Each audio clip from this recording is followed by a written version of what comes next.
Let's dive right into this explainer. If you're a medical student or gearing up for your board exams, you know perfectly well that infectious diseases can kind of feel like an endless soup of bugs and drugs. Well, today we're delivering the ultimate high-yield study guide to help you master the clinical essentials of relapsing fevers. By the end of our time together, you'll have a crystal-clear, structured framework to confidently tackle these tricky questions on your exams and, of course, out on the wards. We're going to conquer this dense topic by breaking it down into a highly organized matrix.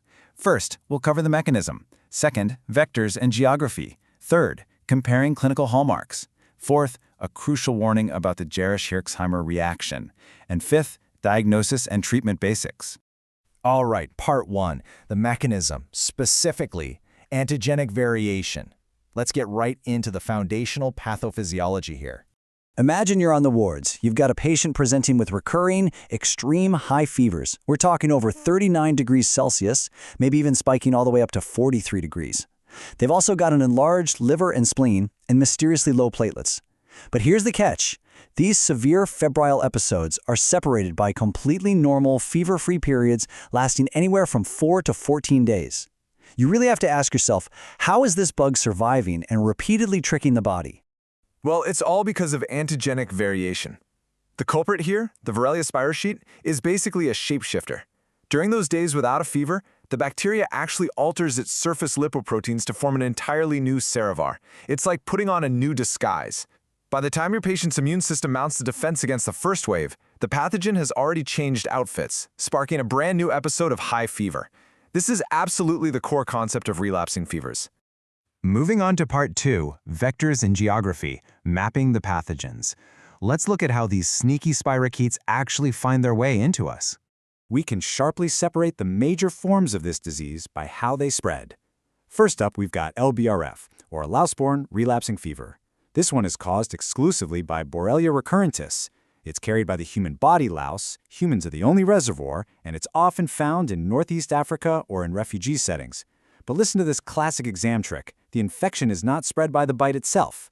You literally have to crush the infected louse so its hemolymph rubs into the bite site or the eye. Pretty gross, right?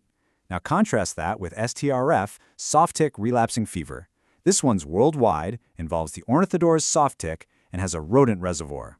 Unlike the louse, this sneaky little tick feeds super briefly on unsuspecting, sleeping victims at night.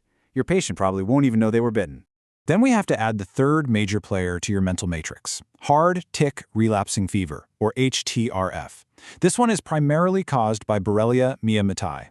The vector here is the Ixodes hard tick. Sound familiar? It absolutely should, because that's the exact same tick responsible for Lyme disease, babesiosis, and anaplasmosis. But unlike Lyme disease, which requires a tick to be attached for quite a while, HTRF is transmitted extremely rapidly right after the feeding begins. Okay, section 3. Clinical hallmarks, comparing symptoms. Let's see how this builds our high-yield medical matrix for your board questions. Think of this as your ultimate clinical cheat sheet. You really need to be able to tell these apart based on how the patient presents. LBRF hits the hardest. It typically presents with just 1 to 2 severe episodes, but you'll see a ton of hepatic and bleeding issues. Think jaundice, nosebleeds, and blood in the eyes. STRF, on the other hand, features multiple shorter fever spikes, and it absolutely loves the nervous system. If a vignette mentions cranial nerve involvement, like Bell's palsy, lean heavily toward STRF. Finally, HTRF has a more acute, less distinctive fever profile, but its massive red flag is the risk of co-infection. Since it shares the Ixodes tick, look out for patients who might also show up with that classic bullseye rash from Lyme disease. Section 4. Jarisch-Herxheimer, a fatal warning. This brings us to a critical, potentially life-threatening scenario you just have to anticipate. So the crucial point for anyone treating these patients isn't just making the initial diagnosis, it's being ready for what happens next. This number right here, 20 to 60%, represents the terrifying incidence rate of the Jarisch-Herxheimer reaction, and that specifically happens in LBRF patients right after you give them their very first dose of antibiotics. You need to burn this warning into your brain. Within 1 to 3 hours of administering that first antibiotic pill, there's a massive die-off of spirochetes, which releases an absolute storm of cytokines. The patient will rapidly develop an intense fever, severe chills, and a dangerous drop in blood pressure. Because this reaction can be completely fatal, you can't just give them the meds and walk away. You must have intensive monitoring and cardiovascular support ready at the bedside for a full 24 hours. Finally, Section 5, Diagnosis and Treatment. Let's lock down exactly how to confirm the pathogen in the lab and initiate a life-saving cure. When you're looking at lab work, low platelets are a great, common clue across all three forms. However, your definitive diagnosis requires a right or Giemsa blood smear to actually visualize the spirochetes. But wait, here is a major caveat that examiners love to test. You must time that blood draw specifically while the patient is actively running a fever. If you take the blood during that afebrile window, while the bacteria is shape-shifting and hiding out in the tissues, your smear is going to be completely negative. Once confirmed, treatment scales directly with the severity and the vector. For LBRF, even though it's the most severe initially, it often brilliantly resolves with just a single dose of oral doxycycline, tetracycline, or IM ceftriaxone. STRF and HTRF, they're more stubborn. They require multi-day regimens, usually a 10-day course of doxycycline. And remember our rule about STRF loving the nervous system?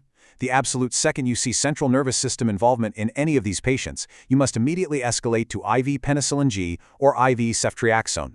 To emphasize exactly why mastering this matters for your future patients, just look at the stark contrast in maximum untreated mortality. If missed, LBRF can reach a devastating 70% mortality rate. STRF caps out around 10%. Meanwhile, HTRF currently has 0 reported deaths.